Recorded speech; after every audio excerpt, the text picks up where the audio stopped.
Stephen, dramatic, end to end, so many words to sum up that match. How would you do it? I think you summed that well. Dramatic. It was quite an open game at times. Two teams going at it and trying to get the win. I think it was a good game, a good spectacle. Fraserburgh are very direct in terms of the way they play, but they're very, very good at it, and they're extremely physical, which we know. But I thought that we stood up to the test today, the physical test. Winning second balls, being aggressive, trying to compete for the first balls, and then showed our ability going forward and creating some chances. I think we could have taken a couple more of them, which would have given us a more comfortable afternoon perhaps, but just happy to come here and get the win because it's a massive win for us. Starting off really well with Jordan from a free kick heading in, but it's a shame we couldn't capitalise and gain more pressure. I think after the stoppage and play with the goalkeeper, Brock came back into the game and kind of dominated proceedings.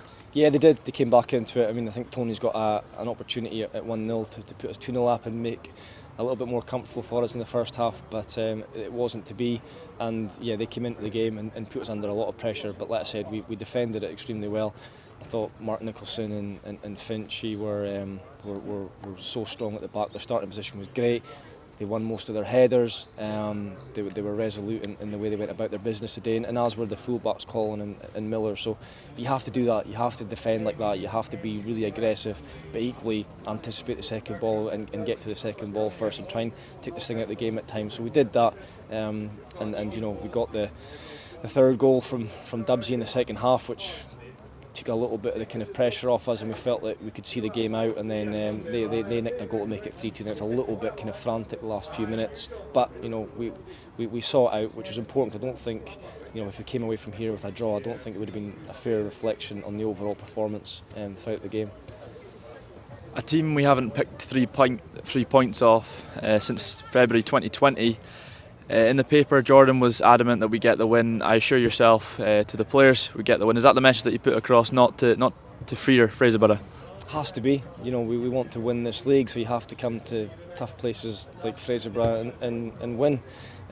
So yeah, that was the message before the game. I genuinely felt confident that we could do it if we did all the kind of fundamentals of the game correct. We restricted space and we pressed them, and we just had to stand up to the game and be aggressive. Which is sometimes not a side that you'd necessarily associate with Broda, but we can do the dirty side of things, which is important, and we've demonstrated that today. So that will stand us in good stead and give us confidence going forward. But if we're wanting to be up there challenging, then we have to come here and take something away from the game, which we've done. Sad affair to the end of the game into injury time. It was frantic. So many cards being shown. I believe some of the coaching staff managed to pick some up. How would that affect next week against Huntly? I've not had time to compute it, to be honest with you, Fraser. I just think that the referees lost the plot a little bit. If I'm being honest, I was disappointed with some of the behaviour of our fans, which is tough to say because typically they follow us well and they're so supportive, but I felt like they were really negative. This is a hard place to go, like you say, we've not won here since 2020. So I would expect them to back the players and not be overly critical of them, and a couple weren't, so I spoke to them after the game and made my view very clear, and then for some reason the referee decided to send me off, which I've never seen and never experienced in my career. So I don't know what the ramifications of that are. We'll need to wait and see either later today or tomorrow if I'm going to miss a game or two. I don't know. Stephen, well done today, and thanks for your time. Cheers, Chris.